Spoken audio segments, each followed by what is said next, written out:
In the shadow of the Second World War, when darkness had descended across Europe like a great predator stalking its prey, nature would reveal one of its most extraordinary principles through the most unlikely of vessels. A chicken farmer from Barcelona, with calloused hands that knew soil better than secrets, would demonstrate that in the grand theatre of survival, the greatest weapon is not force, but the elegant art of deception.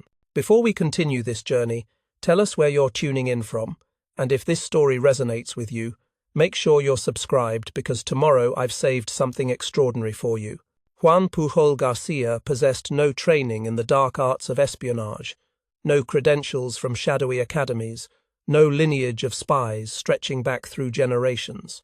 Yet this unremarkable man would orchestrate what can only be described as nature's most audacious display of mimicry, creating an empire of illusion so vast and convincing that it would ensnare the most paranoid intelligence apparatus ever assembled.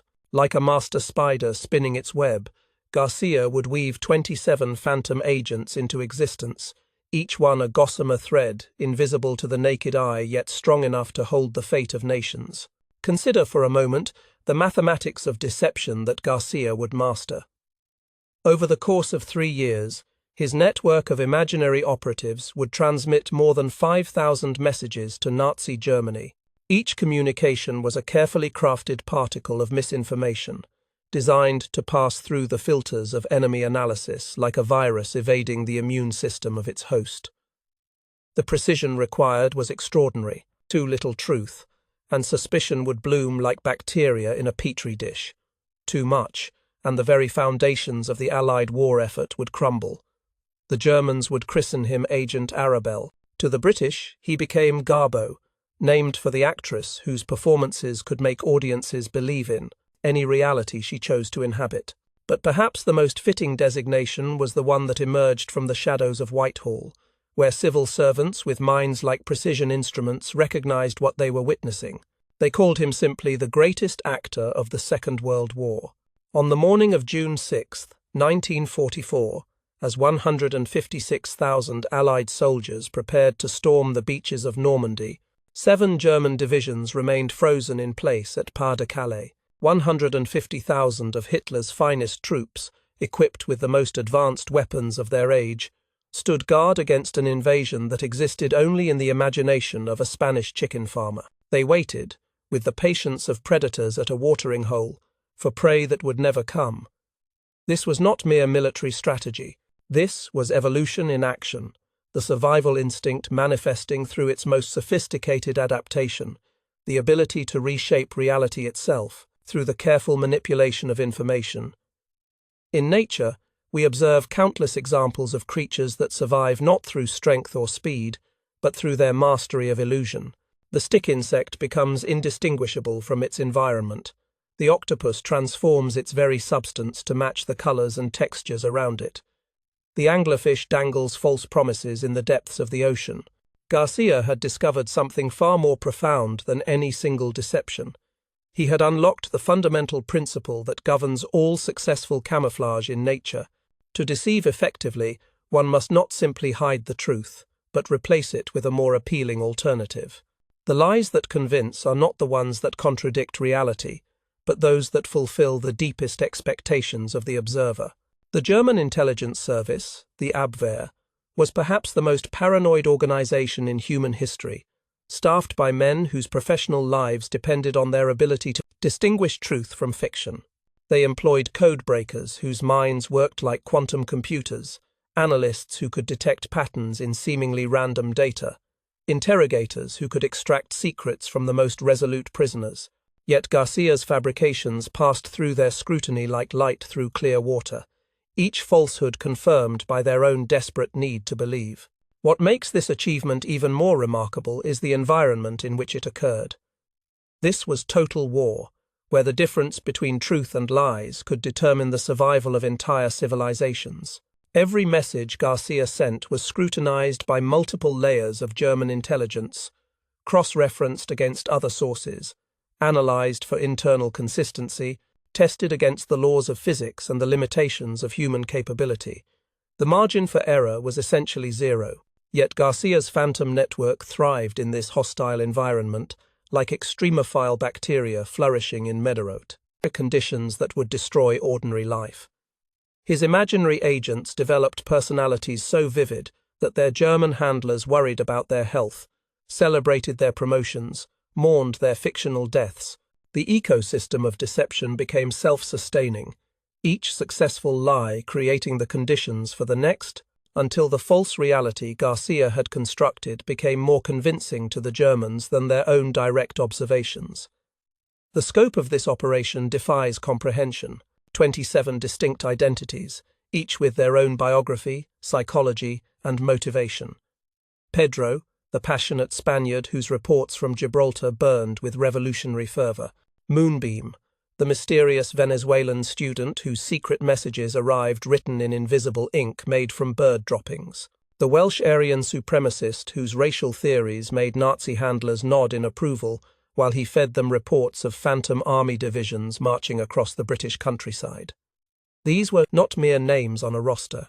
Each phantom agent possessed such vivid reality that German intelligence officers developed personal relationships with them, reading their reports with the anticipation of letters from old friends. When fictional agents fell ill, their handlers sent medicine. When they demanded higher payments for dangerous work, Berlin authorized the transfers. When one of Garcia's imaginary operatives died in an Allied bombing raid, the Abwehr sent flowers to his fictional widow.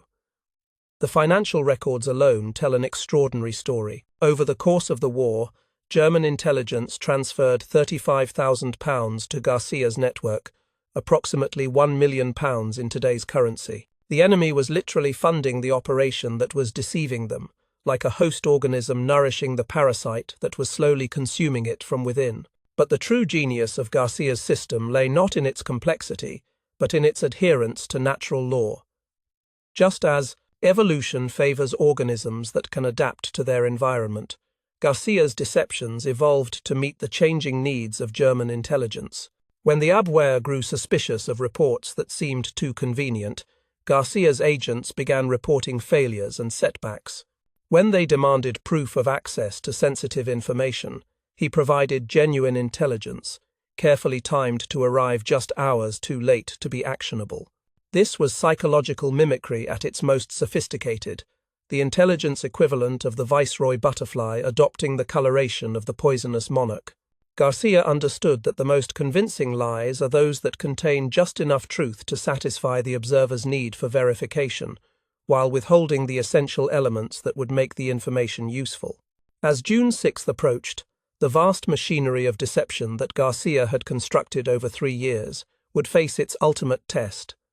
The success or failure of Operation Overlord, the Allied invasion of Europe, would depend not on the courage of soldiers or the superiority of weapons, but on the ability of a Spanish chicken farmer to convince Adolf Hitler that reality was precisely the opposite of what his eyes were telling him.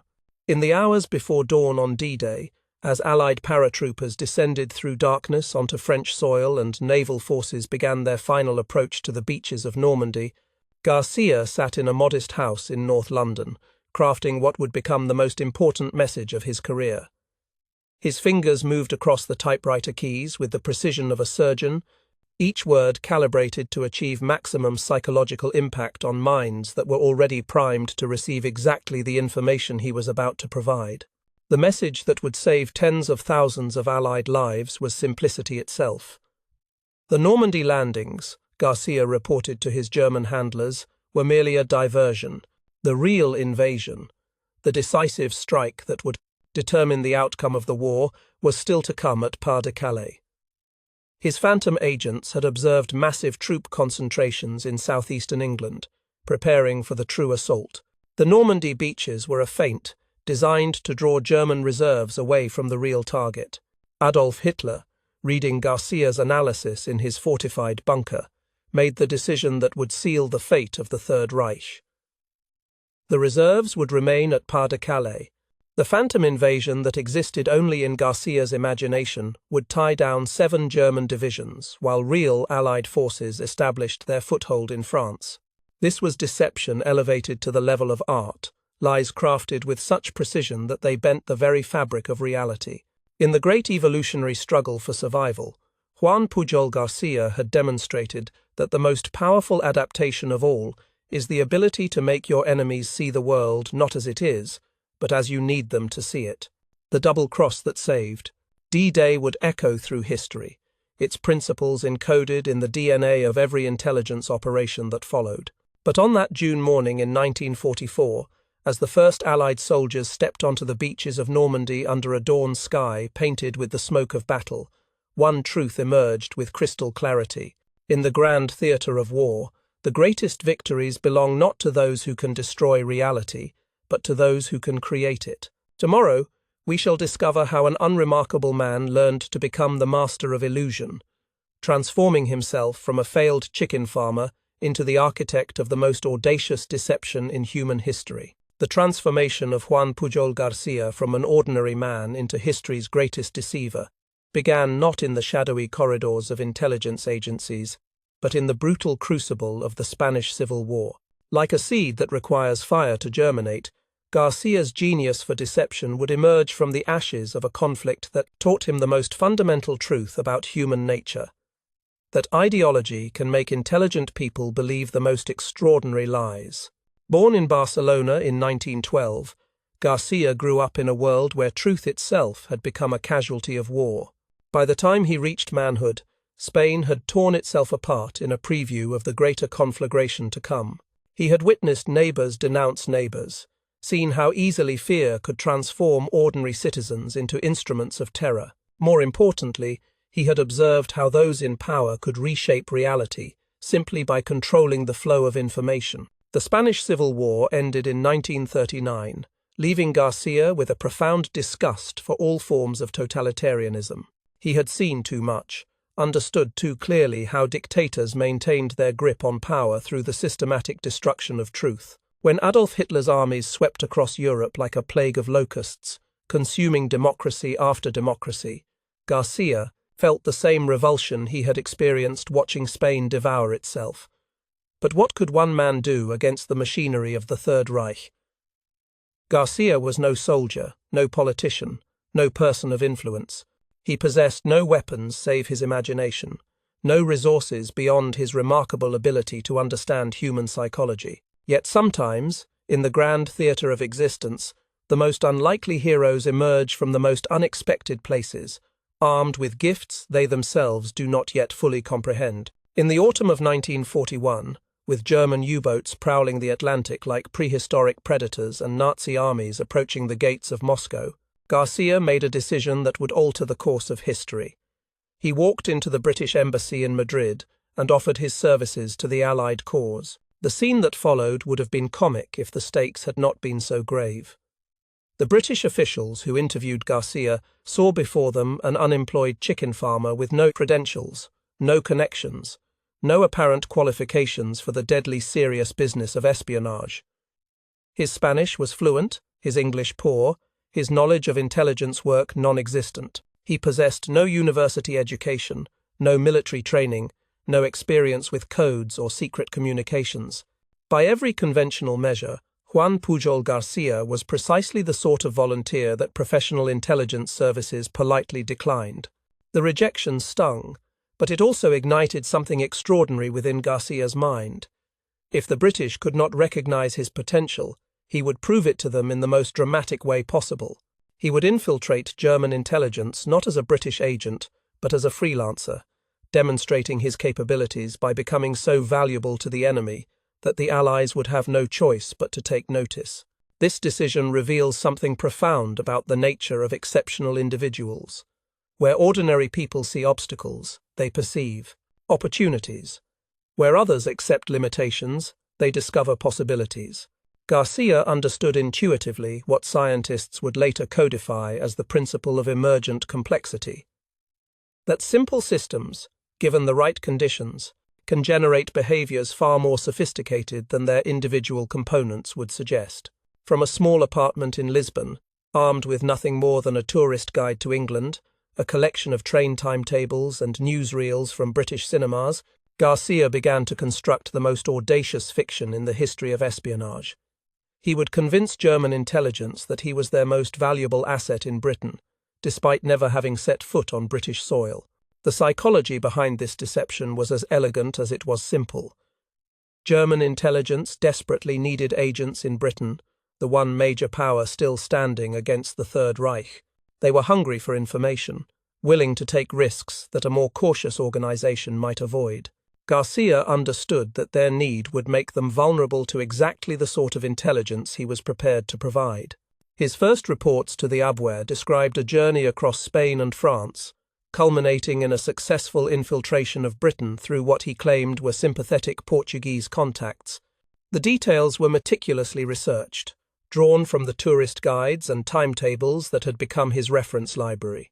He described the landscape he had never seen, the cities he had never visited, the people he had never met, with such precision that German analysts found no reason to doubt his authenticity.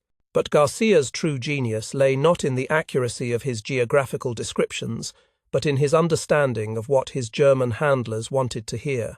He crafted reports that confirmed their existing prejudices about British society, their assumptions about military strategy, their beliefs about the effectiveness of German bombing campaigns. Like a skilled physician diagnosing a patient, he identified the symptoms of their psychological needs and prescribed exactly the medicine they craved. Within months, Karl Erich Kuhlenthal, Garcia's Abwehr handler, had elevated him to the status of their premier British agent. The irony was exquisite. German intelligence considered their most valuable source to be a man who had never left Portugal, whose knowledge of Britain came entirely from public sources available in any European capital. The ecosystem Garcia created began to evolve with remarkable sophistication. Each successful report generated requests for more information, which in turn required the invention of new sources, new contacts, new methods of intelligence gathering. Like a biological system responding to environmental pressures, Garcia's network of deception grew more complex with each passing week. He invented a Portuguese airline employee who could observe military aircraft movements, a Swiss businessman who travelled frequently to Britain and could report on industrial production, a German-speaking waiter in a London restaurant frequented by military officers. Each fictional source possessed a distinct personality, a unique perspective, a believable method of access to sensitive information. The German payments began to arrive with gratifying regularity. Kuhlenthal, convinced he had recruited a master spy, authorized increasingly generous expense accounts. Garcia found himself in the peculiar position of being paid by Nazi Germany to deceive Nazi Germany, a situation that would have been absurd if it had not been so deadly serious.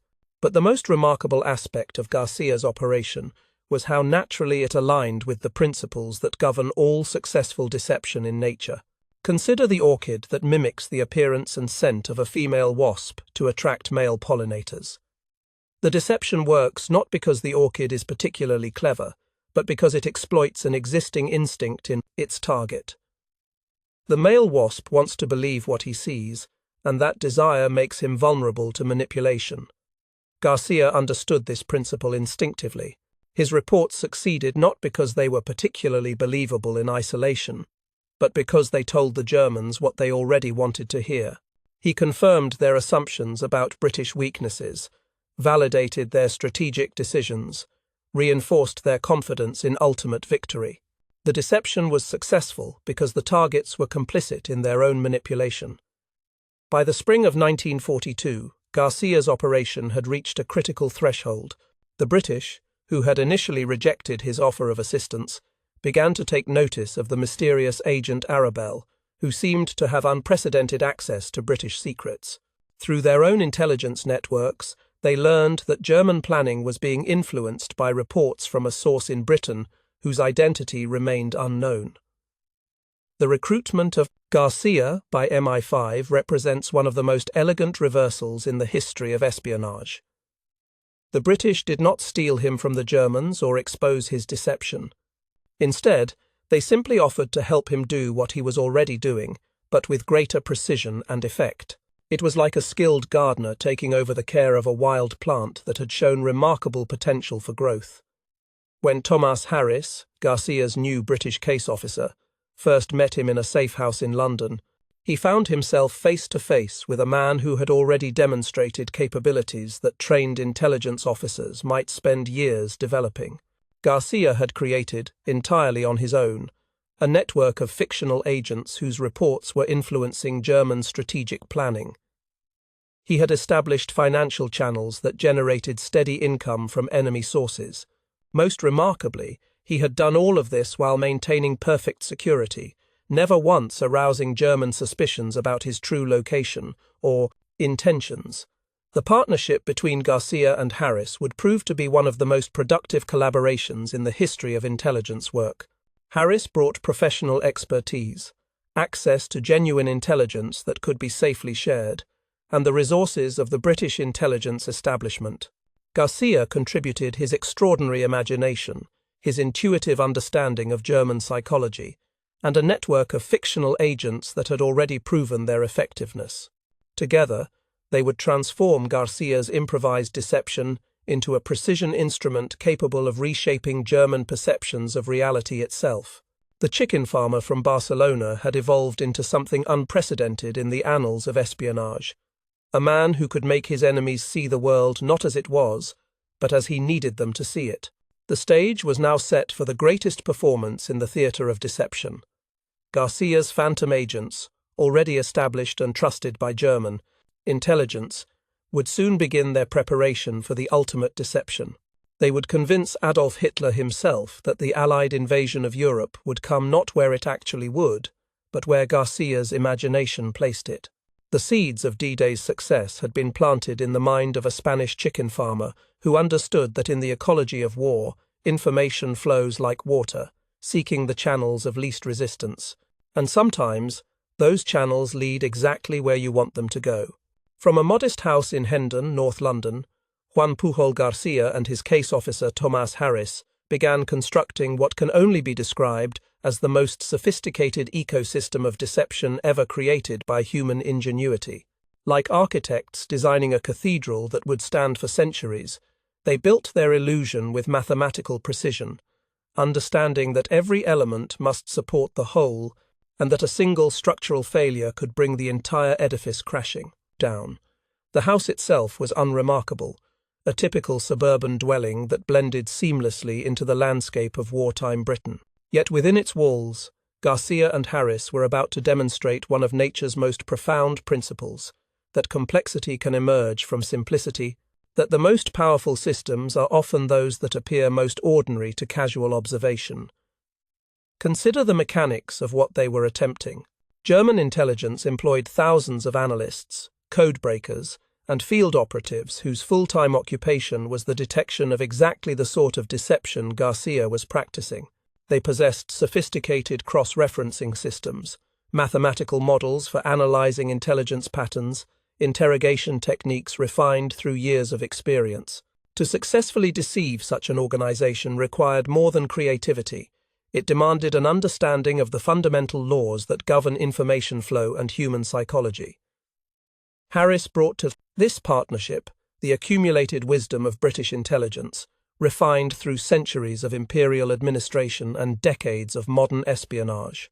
He understood that successful deception requires the same attention to detail that nature employs in its most convincing adaptations. The stick insect that survives predation does so not through a general resemblance to its environment, but through perfect mimicry of color, texture, movement, and even the subtle imperfections that make a real twig believable.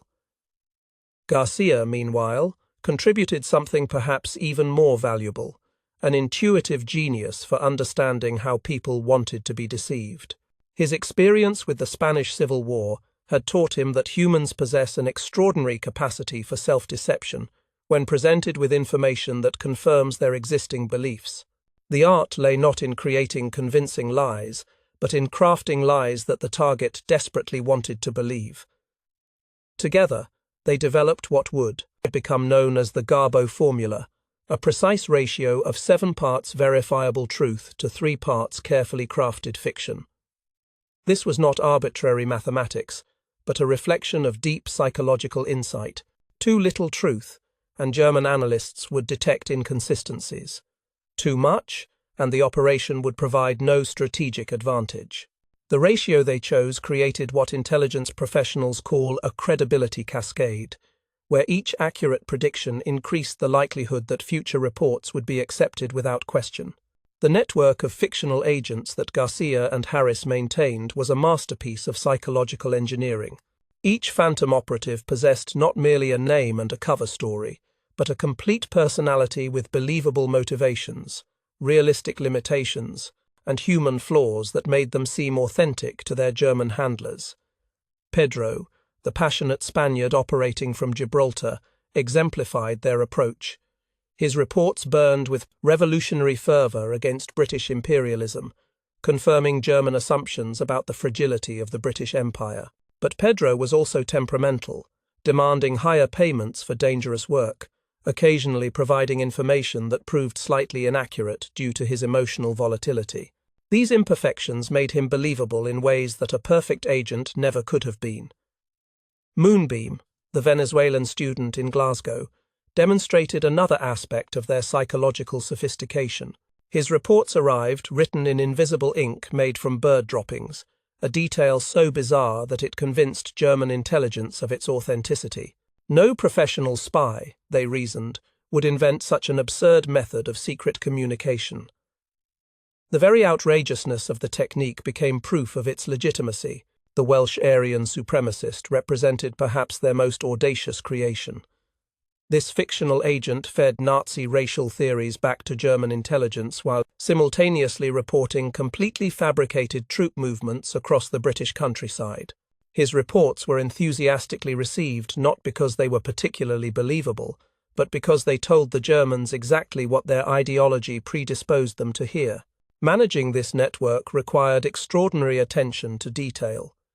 Each agent required a distinct writing style, reflecting their supposed education, nationality, and personality. Pedro's reports were passionate but poorly organized, reflecting his working-class background and emotional temperament. Moonbeam wrote with the precision of a university student but occasionally included Venezuelan slang that required footnotes for his German handlers. The Welsh supremacist employed the pseudo-scientific terminology of racial theory, demonstrating just enough knowledge to seem credible without revealing the depth of expertise that might arouse suspicion. The financial aspects of the operation provided both opportunity and challenge. German intelligence, convinced of their agent's value, authorized increasingly generous payments. Over the course of the war, £35,000 flowed from Nazi Germany to Garcia's network, approximately £1 million in modern currency. The irony was delicious. The enemy was funding the very operation that was deceiving them. But managing these payments required careful choreography. Each agent's compensation had to reflect their supposed value and risk level. Pedro, operating in the dangerous environment of Gibraltar, commanded higher fees than Moonbeam, safely studying in Glasgow. When agents demanded raises or threatened to quit unless their conditions improved, Harris and Garcia had to negotiate these fictional labor disputes with all the seriousness of actual personnel management. The expense reports alone represented a triumph of creative accounting. Agents submitted bills for equipment, travel, bribes, and living expenses that had to be realistic while generating actual income for the operation. When Moonbeam requested funds for a camera to photograph military installations, German intelligence promptly authorized the purchase. When Pedro claimed he needed money to bribe a Spanish dock worker for information about ship movements, Berlin approved the expenditure without question. Perhaps most remarkably, the network generated its own bureaucracy. Agents fell ill and required medical leave. They celebrated promotions and demanded congratulations. They attended fictional funerals and sent condolences to imaginary widows. When one of Garcia's phantom operatives died in an Allied bombing raid, the Abwehr sent flowers and authorized a pension for his fictitious spouse. The technical aspects of the deception required equally sophisticated solutions. Each agent needed believable methods of communication, realistic sources of information, and credible explanations for their continued security, despite operating in enemy territory. Garcia and Harris developed elaborate systems of dead drops, coded messages, and secret meetings that existed only on paper but were described with such precision that German intelligence could visualize every detail. The timing of information release demanded the precision of a Swiss chronometer. Real intelligence had to be provided regularly enough to maintain credibility, but always just too late to be actionable. When Garcia reported the results of Allied bombing raids, his messages arrived hours after the attacks, confirming his access to military information, while ensuring that the intelligence could not be used to prevent future operations. The psychological pressure of maintaining this elaborate fiction was enormous. Garcia, who had begun his career as a lone operator, now found himself responsible for the consistency and believability of 27 distinct personalities. Each agent's reports had to reflect not only current events and German expectations, but also the accumulated history of their previous communications.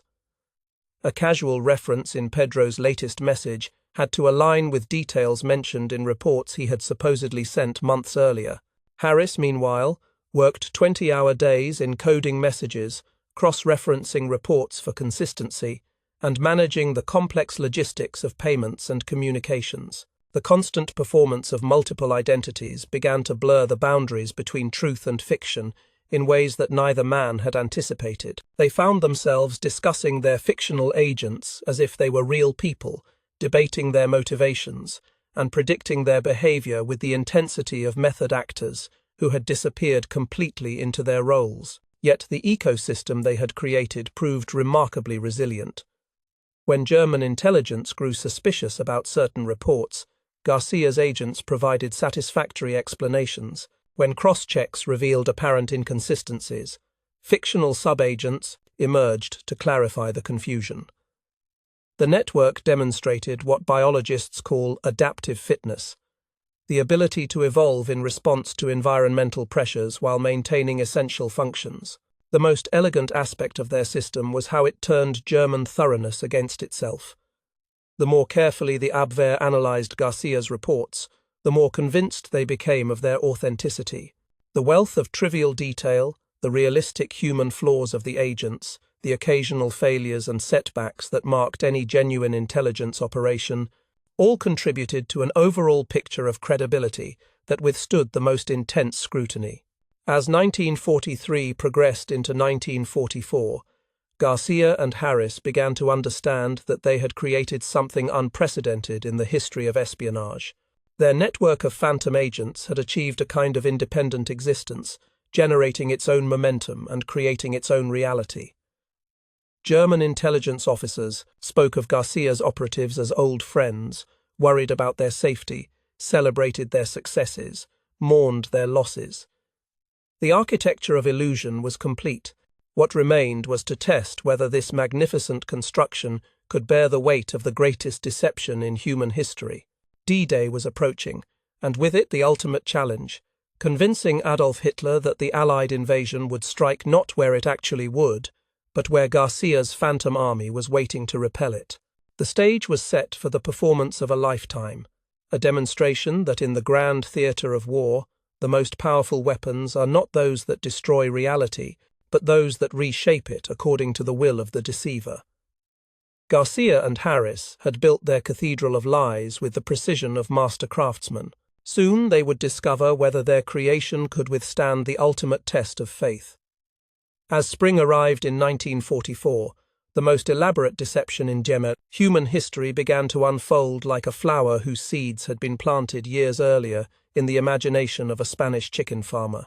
Operation Fortitude, the grand strategic deception plan for D-Day, would demonstrate that in the ecology of warfare, information can be more powerful than ammunition, and that a carefully crafted lie can reshape reality itself. The biological metaphor is not merely poetic, but precise. Just as a seed contains within its genetic code the blueprint for an entire organism, Garcia's network of phantom agents carried within their fictional existence the potential to influence the deployment of entire German army groups. The moment of germination had arrived, and what would bloom would be the salvation of tens of thousands of Allied lives. General Dwight Eisenhower, Supreme Allied Commander, understood the mathematics of invasion better than perhaps any man alive.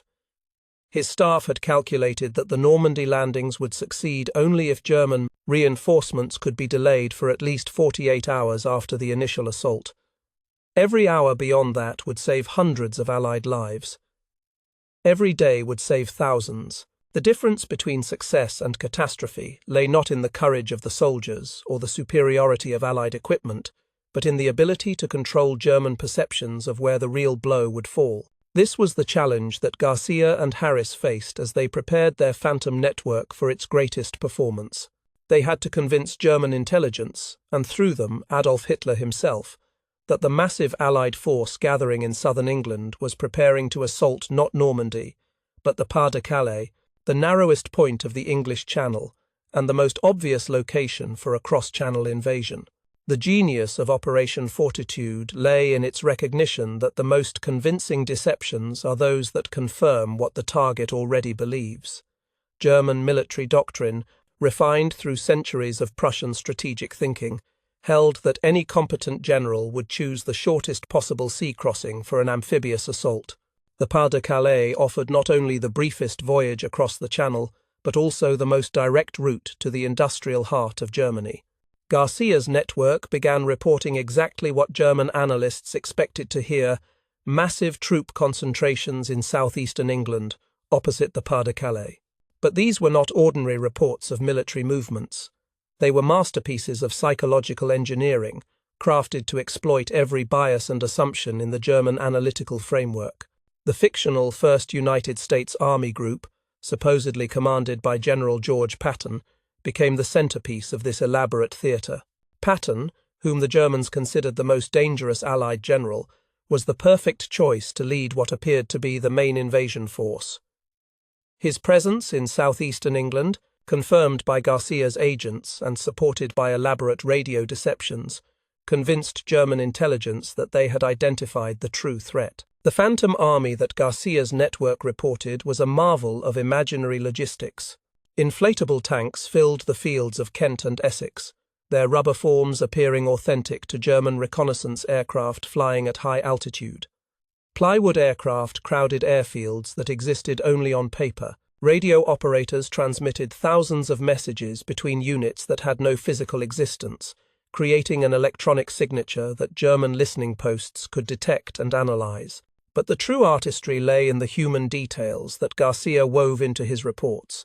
His agents described the morale of the fictional soldiers, their complaints about the food, their letters home to sweethearts in America. They reported traffic jams caused by military convoys, the strain on local pubs frequented by off-duty officers, the romantic entanglements between American soldiers and English girls in towns that existed only in Garcia's imagination.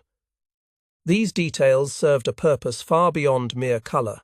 German intelligence analysis was sophisticated enough to detect deceptions that relied solely on military information. But Garcia understood that the most convincing lies are those that include the messy, irrelevant details that mark genuine human experience. No professional deceiver, the Germans reasoned, would invent stories about drunken soldiers or broken-hearted farm girls unless those stories were true. The network's reports began to accelerate as spring progressed toward summer. Pedro, the passionate Spaniard in Gibraltar, described increased shipping activity as the fictional invasion force prepared for embarkation. Moonbeam, the Venezuelan student in Glasgow, reported conversations overheard in university pubs, where American officers discussed their nervousness about the coming assault. The Welsh Aryan supremacist provided detailed assessments of troop morale and combat readiness that confirmed German assumptions about the effectiveness of their defensive preparations. Each report was a thread in a vast tapestry of deception, individually unremarkable but collectively overwhelming. German intelligence found themselves in possession of hundreds of separate pieces of information, all pointing toward the same conclusion. The Allied invasion would strike the Pas de Calais in late summer. After months of careful preparation and the accumulation of overwhelming force, the financial aspects of the operation reached new levels of sophistication. Garcia's agents demanded and received substantial payments for their increasingly dangerous work. The closer the fictional invasion approached, the more valuable their intelligence became, and the more generously German intelligence compensated them. The enemy was not merely funding their own deception, they were paying premium rates for the privilege. But perhaps the most elegant aspect of Operation Fortitude was how it turned German strengths against themselves. The more thoroughly they analyzed Garcia's reports, the more convinced they became of their accuracy. Their sophisticated cross-referencing systems found multiple confirmations for every major piece of intelligence. Their mathematical models detected patterns that reinforced their conclusions. Their field operatives reported visual confirmations of the troop concentrations that Garcia's agents had described. The Germans never realized that they were trapped in what psychologists call a confirmation bias loop. Every piece of evidence they gathered seemed to support their initial conclusions, not because the evidence was genuine, but because Garcia and Harris had anticipated exactly what kind of evidence German analysts would seek and had provided it in precisely the form they expected to receive. As D-Day approached, the Phantom Invasion Force reached its full fictional strength. Garcia's network reported the final preparations, last-minute equipment checks, final briefings for assault troops, the loading of landing craft with supplies for the supposedly imminent attack on the Pas-de-Calais. The tension in their messages was palpable, reflecting the genuine nervousness of imaginary soldiers preparing for a battle that would never come. On the morning of June 6th, as Allied paratroopers descended through darkness onto the real invasion beaches of Normandy, Garcia faced the supreme test of his career. For 3 years, he had built credibility through hundreds of accurate predictions and thousands of verified details. Now he had to spend that credibility in a single, decisive gamble that would either save the invasion or doom it to failure. His message to German intelligence was a masterpiece of psychological manipulation. The Normandy landings, Garcia reported with urgent concern, were exactly what they appeared to be: a diversion. His agents had observed the departure of the fictional 1st United States Army Group from their bases in southeastern England, but these forces were not heading for Normandy. They were moving to embarkation points for the real invasion, which would strike the Pas-de-Calais within days. The message arrived at German headquarters at precisely the moment when Hitler and his generals were trying to understand the scope and significance of the Normandy assault. Were these landings the main invasion, requiring immediate commitment of all available reserves, or were they a feint designed to draw German forces away from the real target? Garcia's report provided the answer that German strategic doctrine, German intelligence analysis, and Adolf Hitler's own instincts all wanted to hear. Normandy was a diversion. The real blow would fall where logic dictated it must, at the narrowest point of the Channel, along the most direct route to Germany's industrial heart. Hitler read Garcia's analysis and made the decision that would seal the fate of his empire. The reserves would remain at Pas-de-Calais. The phantom invasion that existed only in Garcia's imagination would tie down 7 German divisions, 150,000 of the enemy's finest troops, while real Allied forces established their foothold in France. For 48 hours, then 72, then week after week, German forces waited for an invasion that would never come. They maintained their positions with the discipline of professional soldiers, scanning the horizon for landing craft that existed only in radio transmissions and agent reports. Meanwhile, in Normandy, Allied forces consolidated their beachhead, brought ashore their reinforcements and supplies, and began the campaign that would drive German armies back to the borders of the Reich. The physics of information warfare had reached its theoretical maximum. False intelligence, traveling at the speed of trust, had bent the very fabric of reality until 7 German divisions stood guard against ghosts, while the real Allied armies wrote the final chapter of the Third Reich. Garcia's phantom agents had achieved what no weapon of conventional warfare could accomplish. They had paralyzed the enemy's response to the greatest military operation in history, not through force or destruction, but through the elegant application of precisely crafted lies that told the Germans exactly what they most desperately wanted to believe. The seeds planted in the imagination of a Spanish chicken farmer had bloomed into the flower that would save D-Day.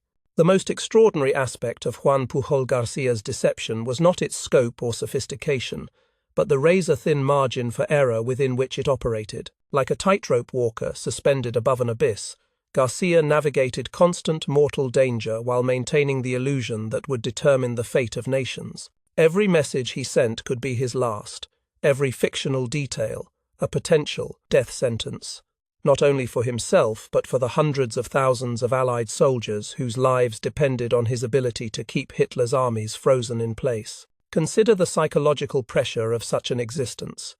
Garcia was not merely lying to the enemy, he was living multiple lies simultaneously, maintaining the fictional identities of 27 different agents, while ensuring that their collective story remained internally consistent across thousands of messages spanning 3 years. A single contradiction, one misremembered detail, could unravel the entire operation and expose him as the master deceiver, whose capture would represent the greatest intelligence coup in German history. The biological world offers few parallels to such sustained deception. Even the most sophisticated mimics in nature maintain their disguises for brief periods during mating season or while avoiding predation. Garcia's performance required constant vigilance, 24 hours a day, for over 1,000 days. The mental strain was comparable to that experienced by deep-cover operatives, except that Garcia was not merely maintaining one false identity, but nearly 30, each with its own personality, history, and pattern of behavior. The crisis points came with terrifying regularity, each one a test of Garcia's ability to transform potential disaster into deeper credibility. When German intelligence grew suspicious about predictions that failed to materialize, Garcia orchestrated his own arrest by British authorities, sending frantic messages from hiding that reinforced his value as an endangered asset. The psychology was brilliant. Nothing convinces intelligence handlers of an agent's authenticity like evidence that the enemy is actively hunting him. These staged crises required extraordinary attention to detail. Garcia's messages during his supposed fugitive period had to reflect genuine fear while maintaining operational security. He reported close calls with British counterintelligence, described safe houses provided by sympathetic contacts, explained gaps in communication as necessary precautions against detection. Each element of the fiction had to withstand scrutiny from analysts, whose professional survival depended on their ability to distinguish truth from deception. But perhaps the most dangerous threat to the operation came not from German suspicion, but from Garcia's own family. His wife, Araceli, isolated in wartime London and unaware of her husband's true occupation, found herself trapped in a nightmare of secrecy and separation. She knew only that Garcia worked for the government in some capacity that required absolute discretion, that their financial situation had mysteriously improved, and that her husband spent long hours in activities he could not discuss. The psychological toll on Araceli was severe. Cut off from family and friends in Spain, unable to understand the nature of her husband's work, she began to suspect that Garcia was involved in activities that conflicted with her own moral convictions. The isolation and uncertainty drove her to the edge of a breakdown that threatened not only her mental health but the security of the entire operation. In the winter of 1943, Araceli reached her breaking point. She confronted Garcia with an ultimatum that sent shockwaves through the highest levels of British intelligence. Either she would be allowed to return to Spain immediately, or she would expose the operation to the Spanish embassy. The threat was not idle. Araceli possessed enough information about Garcia's activities to compromise not only him, but potentially the entire D-Day deception plan. The crisis required intervention at the highest levels of MI5. Thomas Harris, Garcia's case officer, found himself managing not only the most complex intelligence operation in history, but also a marital dispute that could determine the outcome of the war. The solution they devised demonstrated the same psychological sophistication that characterized every aspect of Garcia's work. Rather than attempting to silence Araceli through threats or coercion, Harris arranged for her to meet with other wives of intelligence operatives who could provide both emotional support and a framework for understanding her husband's sacrifice. She was given just enough information about the operation's importance to appreciate its significance without compromising its security. Most crucially, she was made to feel that she was a partner in the deception rather than a victim of it. The intervention succeeded, but the cost was enormous. Garcia, already under tremendous psychological strain from maintaining his network of fictional identities, now had to manage the emotional needs of a wife who remained only partially aware of the true nature of his work. The compartmentalization required became even more complex as he navigated between his role as master, deceiver, and his responsibilities as husband and father. The fictional agents themselves generated their own crises that required constant improvisation. When Moonbeam, the Venezuelan student, was supposedly injured in an Allied bombing raid, Garcia had to provide medical reports, hospital records, and a believable account of his recovery that would satisfy German intelligence without raising questions about his continued ability to operate. The detail required was extraordinary. Which hospital treated him, what injuries he sustained, how long his convalescence lasted, how the experience affected his morale and operational effectiveness. These fictional medical emergencies became opportunities to deepen German trust rather than obstacles to overcome. When the Abwehr received reports of Moonbeam's injuries, they responded with genuine concern, sending additional funds for his medical treatment and expressing relief when he eventually recovered. The human connection between Garcia's imaginary agents and their German handlers had become so strong that the handlers worried about fictional people as if they were real friends facing genuine danger. The death of fictional agents presented even greater challenges. When Garcia decided that one of his phantom operatives had been killed in an Allied air raid, he had to provide not only a believable account of the death, but also a convincing aftermath. Death certificates had to be forged, funeral arrangements described, personal effects inventoried and distributed according to fictional wills. The Abwehr responded by sending condolences and authorizing pension payments for the agent's imaginary widow, creating a bureaucratic paper trail that had to be maintained for months after the fictional funeral. Perhaps most remarkably, these crises strengthened rather than weakened the deception. Each successfully navigated disaster increased German confidence in Garcia's network, creating what intelligence professionals call a trust cascade. The more difficulties Garcia's agents survived, the more valuable they appeared to their handlers. The psychological principle at work was counterintuitive but powerful. Things that are difficult to obtain are perceived as more valuable than those that come easily. The financial pressures added another layer of complexity. German payments to Garcia's network had to be managed with extraordinary care to avoid detection by British financial authorities, while maintaining the fiction that the money was being distributed to agents across the United Kingdom. Harris and Garcia developed elaborate money laundering schemes that converted German funds into untraceable assets, while ensuring that their fictional agents' expense reports remained consistent with their supposed lifestyles and operational requirements. The irony was delicious but dangerous.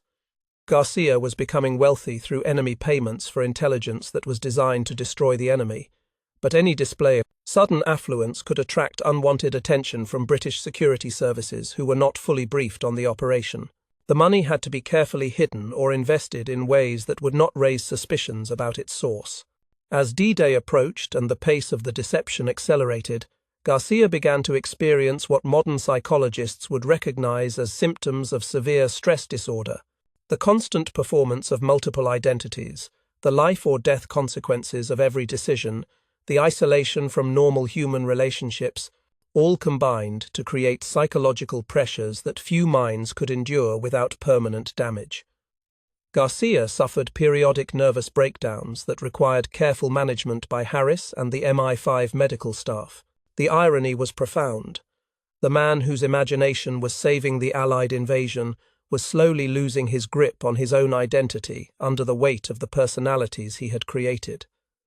The boundaries between Juan Pujol Garcia and his phantom agents began to blur in ways that threatened not only his mental health, but his ability to maintain the operation. Harris himself was not immune to the psychological toll, working 20-hour days encoding messages, cross-referencing reports for consistency, managing the complex logistics of payments and communications. He found himself discussing Garcia's fictional agents as if they were real people.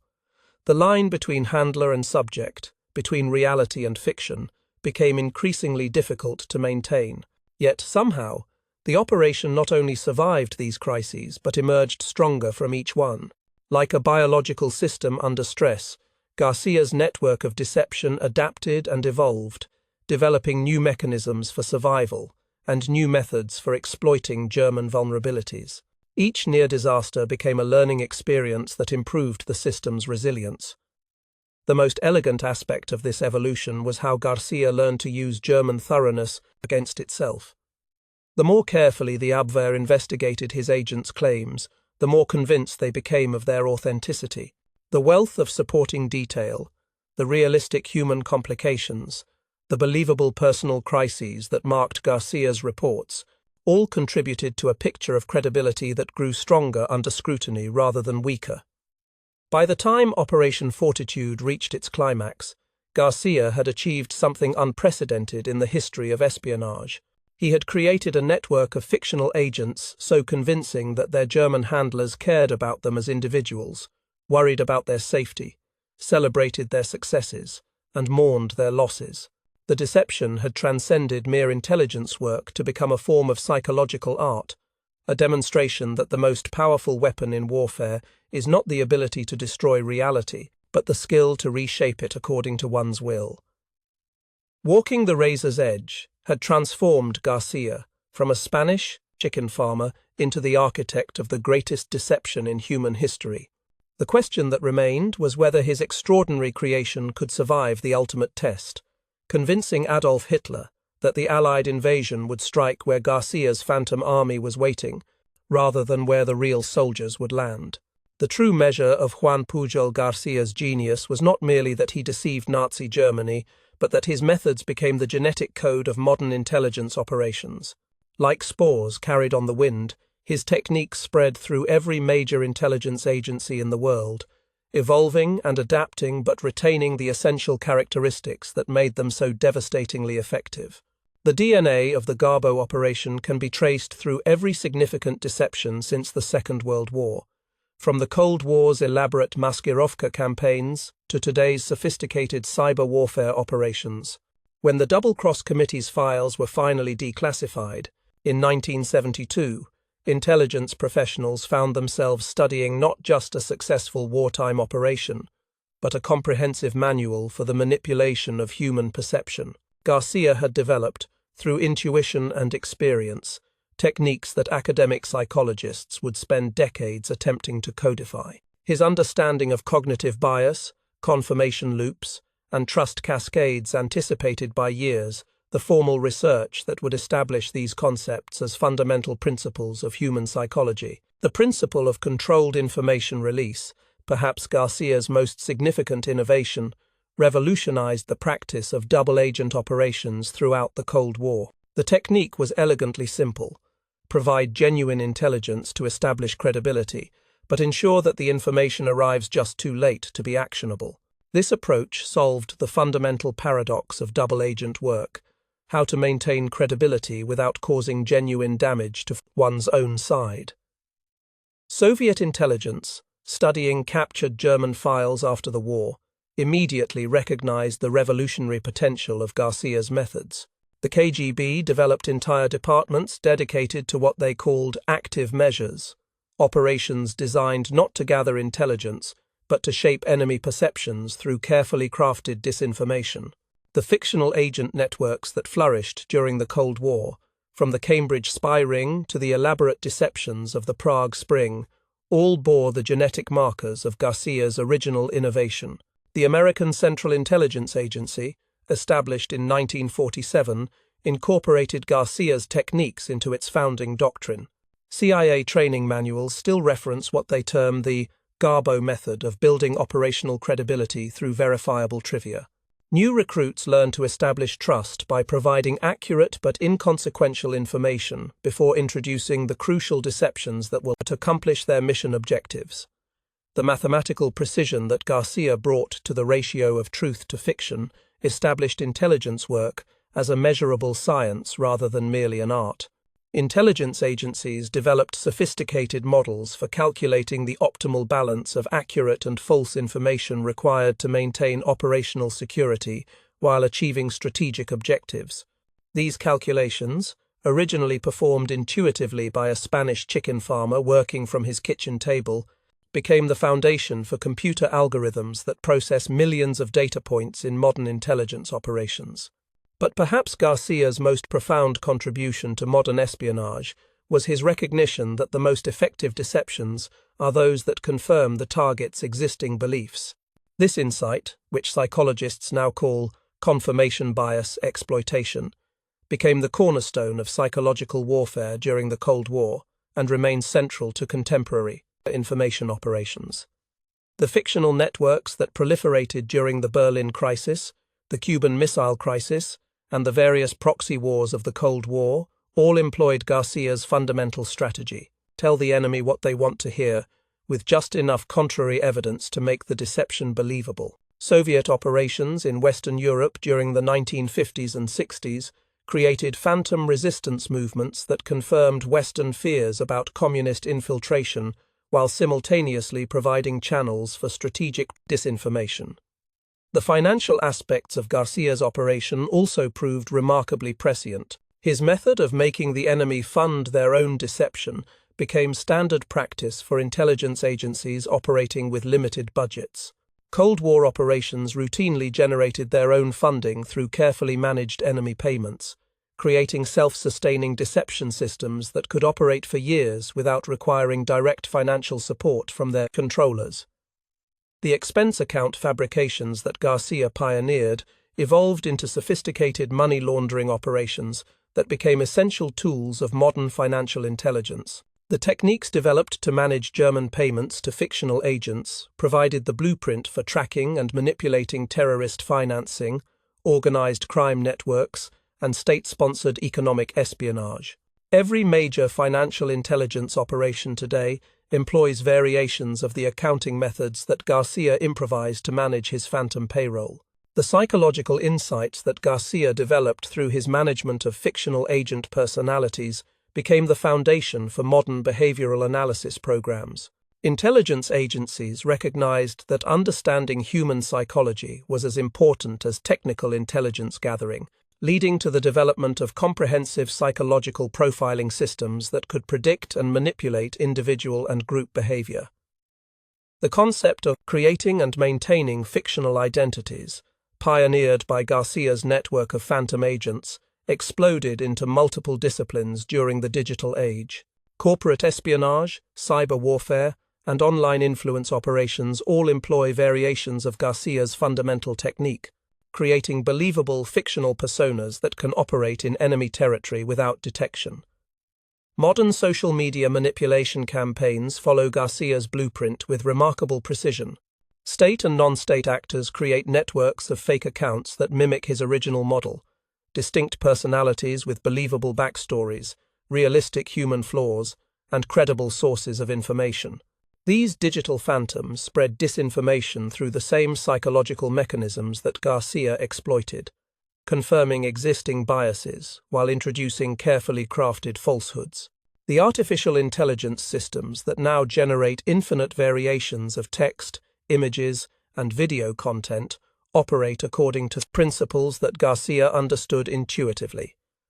The most convincing lies are those that contain enough truth to pass initial scrutiny, while introducing distortions too subtle to be easily detected. Deepfake technology and algorithmic content generation represent the technological evolution of techniques that Garcia pioneered, with nothing more than a typewriter and his extraordinary imagination. The resilience and adaptability that characterized Garcia's network became essential features of modern intelligence operations.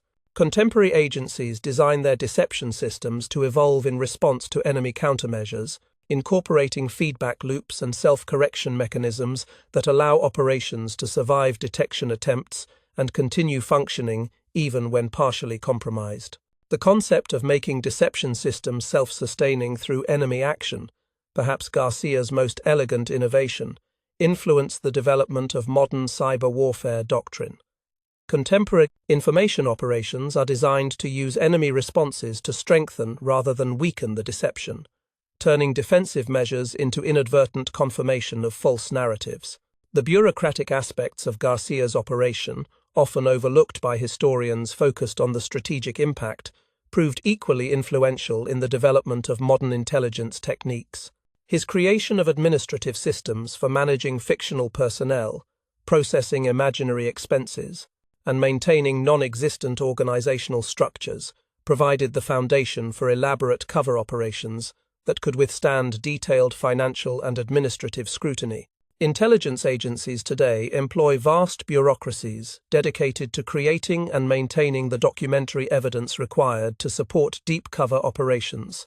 These systems, which can generate believable life histories stretching back decades, employ the same attention to detail that Garcia brought to his phantom agent's expense: reports and personal correspondence. The psychological toll that Garcia experienced from maintaining multiple fictional identities became a subject of intensive study as intelligence agencies recognized the human cost of sophisticated deception operations. Modern psychological support systems for intelligence operatives employ techniques developed specifically to address the identity fragmentation that Garcia experienced, attempting to prevent the mental health consequences that marked his later life. The training programs that emerged from the study of Garcia's methods fundamentally changed how intelligence agencies recruit and develop operatives. Rather than seeking individuals with specific technical skills, agencies began looking for people with Garcia's rare combination of psychological insight, creative imagination, and extraordinary attention to detail. The ethics of deception, largely ignored during the desperate years of the Second World War, became a central concern, as Garcia's techniques proliferated throughout the intelligence community. The recognition that information warfare could reshape reality itself forced governments and institutions to grapple with questions about the appropriate limits of state-sponsored deception, even in the service of legitimate national security objectives. The legacy questions raised by Garcia's work remain unresolved in the digital age. His demonstration that carefully crafted fiction can reshape the physical world through its influence on human decision-making.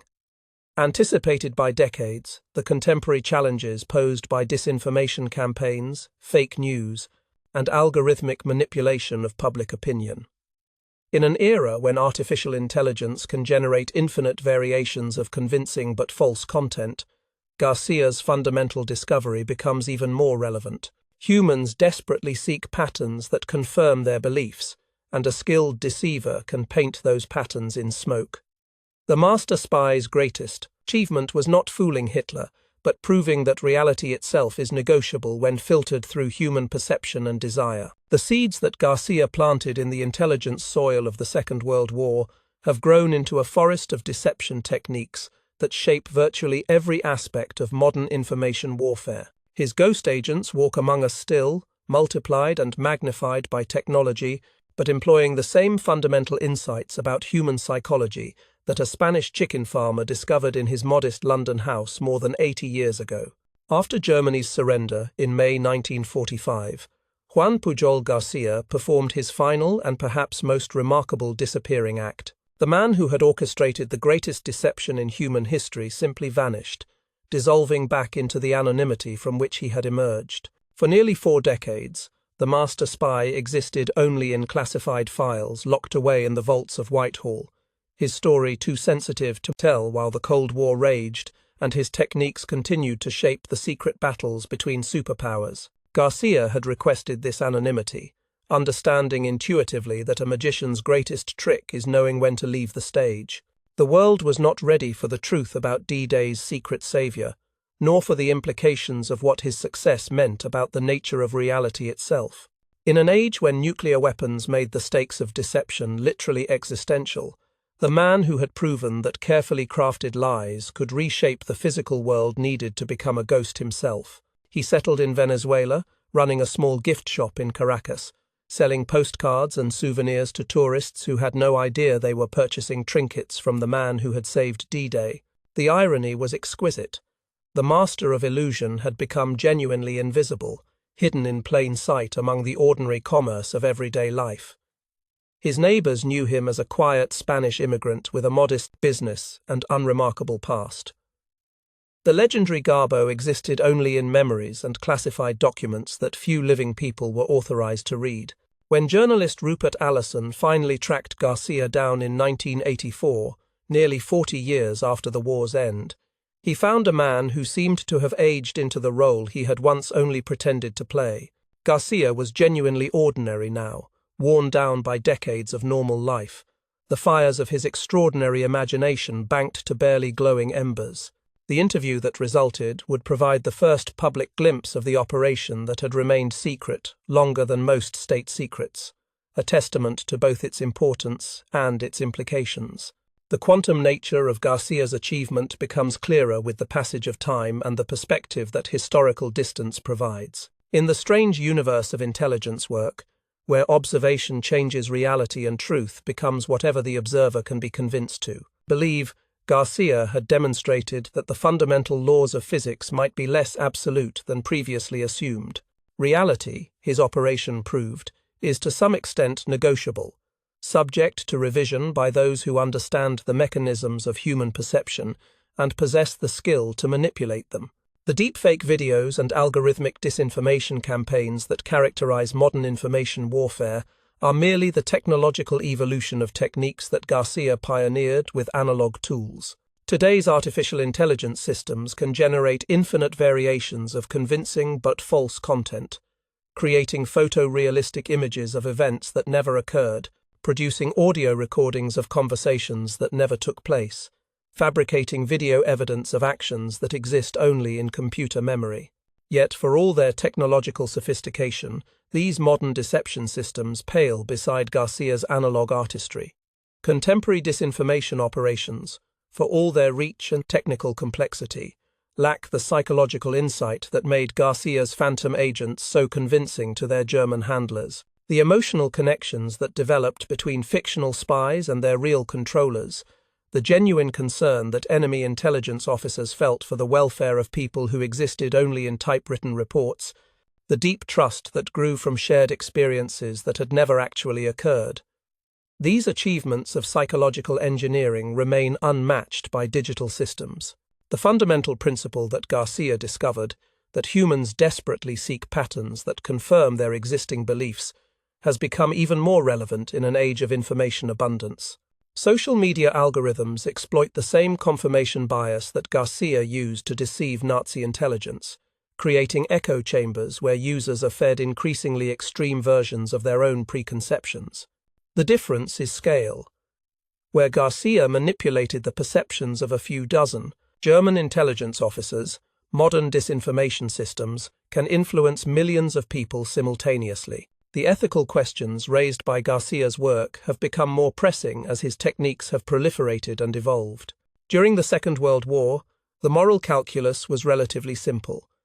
Any deception that shortened the conflict and saved Allied lives was justified by the extraordinary circumstances of total war. Contemporary information warfare operates in a more ambiguous environment, where the boundaries between legitimate influence operations and attacks on democratic institutions are often unclear. Garcia's 27 phantom agents saved approximately 20,000 Allied lives by keeping German reserves away from Normandy's beaches during the crucial first days of the invasion.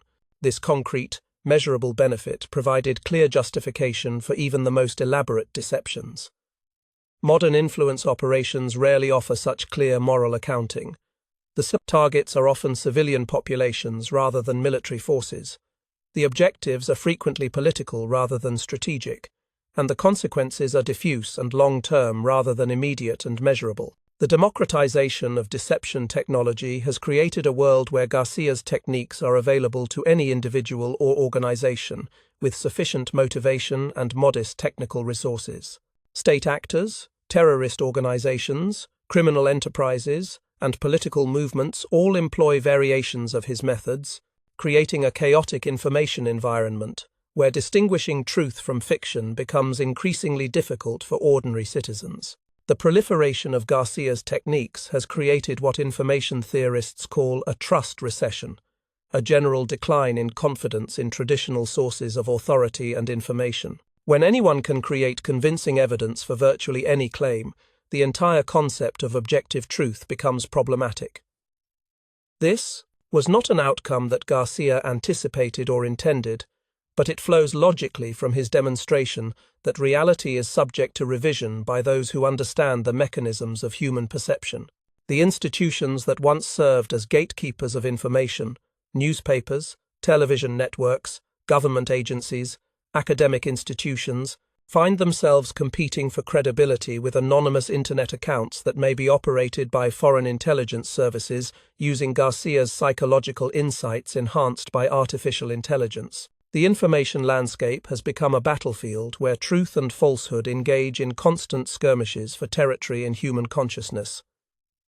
Yet Garcia's legacy is not entirely cautionary. His techniques, properly applied, continue to serve legitimate purposes in law enforcement, counter-terrorism, and national defense. Undercover operations that infiltrate criminal organizations, counterintelligence activities that identify foreign spies, and strategic deception plans that protect military operations all employ variations of Garcia's methods in service of legal and ethical objectives.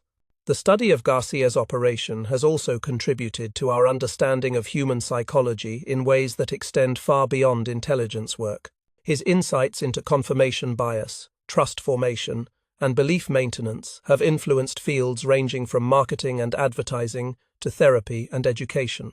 The recognition that people actively participate in their own deception by seeking information that confirms their preconceptions has implications for virtually every form of human communication.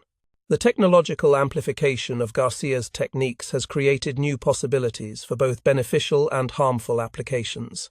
Virtual reality systems that can create completely immersive fictional environments, artificial intelligence that can generate personalized disinformation targeted at individual psychological vulnerabilities, and social media platforms that can manipulate the information environment of entire populations all represent the logical evolution of techniques that Garcia pioneered. The question that Garcia's legacy poses for the 21st century is not whether these techniques will continue to evolve and proliferate, but how societies can adapt to an information environment where the distinction between truth and fiction becomes increasingly blurred. The master spy's greatest trick was not fooling Hitler, but demonstrating that reality itself is more fragile and malleable than most people assume. In an age when artificial intelligence can generate infinite variations of convincing but false content, when social media algorithms can manipulate human perception on a planetary scale, when virtual and augmented reality systems can create experiences indistinguishable from actual events, Garcia's fundamental discovery becomes both more relevant and more troubling.